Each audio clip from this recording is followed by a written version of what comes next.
Hello, hello! Magandang araw! For today's video is ito na nga yung part 2 ng aming Taiwan vlog, no? Aba naman, maraming salamat, Lord! So, bago muna tayo pumunta sa day 3, no, is bumalik muna tayo sa day 2 kasi marami pa talaga nangyari dito. Oy, matapos namin mag whole day trip sa Formosan. Buong araw talaga yun kasi ang layo-layo doon, bukid talaga siya. Hayaan nyo na akong mag-relapse muna ha kasi akin naman tong vlog na to. Ako yung magbuot, di ba? Ocean, dito na kami sa Bullet Train Station na naman at pupunta na naman kami sa Taipei dahil meron kami naka-reserve doon na room for 2 nights. Hinatid nga kami ni Estoy, maraming salamat Estoy, at dito nagtatakbuhan na talaga kami kasi last trip na ito ng Bullet Train papuntang Taipei. Oy, maulahin na gyud mi ani, gamit jud kayo ang akong dagandagan. Shout out nga pala sa mga hobbies namin. Oy, napinayagan talaga kaming mag-girls trip dito ba nga kahit iniwan namin yung mga anak namin ay okay lang talaga sila. Salamat, Lord. So dito nga kahit nahihirapan kami sa aming bagahe, meow meow meow meow is hala, Kebs. Oy, alsa diri, alsa dito nga no gituyuan. Meron man naman talagang elevator pero kapoy na talagang umikot-ikot. Oy, mawala na naman kami sa ilalim. So, ito nga yun. Walang kapoy-kapoy. Hala, bangon. Kay laag ni. Bahala gamay ang pahuway. At dito nga banda ay napakanta namin yung attorney namin. Uy, naakala namin ay sa mga decision lang siya sa mga buhay ng iba. Ay, buhay ng iba. Basta doon sa mga work niya, siya na nakakaalam doon. Hindi ko pala na-share nung unang vlog ko na nung gabi noon doon sa Kaohsiung is meron pala silang mga bike for rent. At ang ganda na nga ng experience na ito dahil nag-stroll lang talaga kami sa buong Kaohsiung na nakabike, usap-usap, kwento-kwentuhan, at langhap ng preskong hangin. Ganun ba? Parang ganun nga vibes, very aesthetic. Maraming salamat talaga Lord sa experience na ito, sa experience ko with my friends at sa lahat-lahat. Babaunin ko talaga to sa aking kaibuturan ng aking puso at sa kasulok-sulukan ng aking hypothalamus. Grabe, ang tulog talaga namin mga tag 2 to 3 hours lang talaga kasi lakad na naman. Hi! Thank you Lord! So ito na, gabi na nga kami nakarating doon sa Taipei at agad-agad ay umalis na naman kami at pumunta kami sa Ximending Night Market.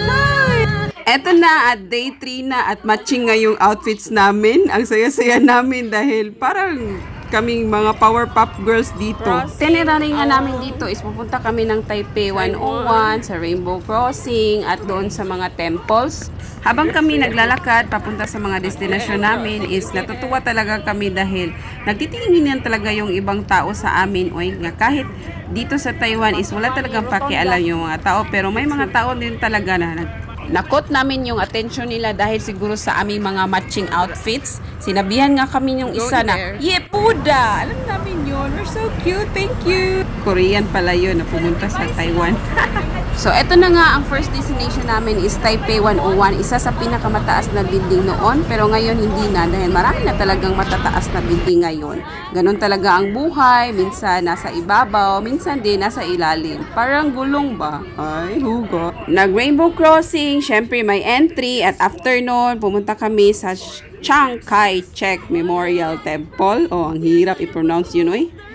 So, after doon is pumunta kami sa Wufinfu Clothing Market. Ang usap-usapan talaga namin is dapat 12 noon is tapos na kami dito dahil pupunta pa kami ulit ng Kaohsiung para doon i-celebrate ang birthday celebration ni Lucila. Pero unsa by 12 o'clock oy na anaaptan man kami ng alas 3 kasi namimili namin ang saya-saya talaga namin dahil ang dami talagang tag 100 oy.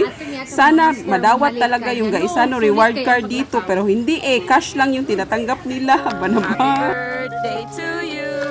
Happy birthday, happy birthday, happy birthday. So eto nga at nag-celebrate na kami ng birthday ni Lucy. Simple lang talaga, kainan, picnic dito sa gilid ng Dragon and Tiger Pagoda. Ang saya-saya nga namin dito dahil inaagda pa namin yung mga tao na umaagi dito. Uy, na parabang nasa Pinas lang pero ayaw talaga nilang pumansin. Nonchalant na talaga yung mga Taiwanese dito. Hi! So after nga noon, ito na nga yung pinaka-hardest part. Nag-MMK na talaga kami dahil magbabay na. Ala ka, oy, natulo na gyud ang mga luha sa mga Disney princess. Dahil biyaan na talaga namin si Estoy. Saludo talaga kami sa lahat ng OFW oy, na nagsakripisyo para sa kanilang pamilya ba. Hi, we miss you, Stoy. So, ayun na, day 4 na tayo at naglakad-lakad na kami ulit dito sa Taipei. Bumalik kami sa Ximending Market at nag-shopping-shopping kami sa mga pasalubong namin para sa aming pamilya dito sa Pinas. Ito talaga yung pinakamalaking pagsubok ng aming buhay na idasok yung mga binili namin dito sa aming mga bagahe oy na hindi kami ma-over baggage, makabayad man siguro mi ani. Ay, salamat Lord, wala gyud din tawon. Eto na, pauwi na kami, papunta na kaming airport. Maraming salamat sa iyo Taiwan sa mga experience na ibinigay nyo sa amin. Talagang babaunin namin ito habang buhay. Broke man kami pauwi pero the money we spent is never a waste. Yung pera mo kasi is makikita mo pa pero yung oras na ganito nalagsik pa yung tuhod mo na ma-enjoy mo pa yung mga gala mo is hindi na maibabalik. Life is too short kaya enjoyin na natin ang bawat oras. Maraming salamat. Bye-bye!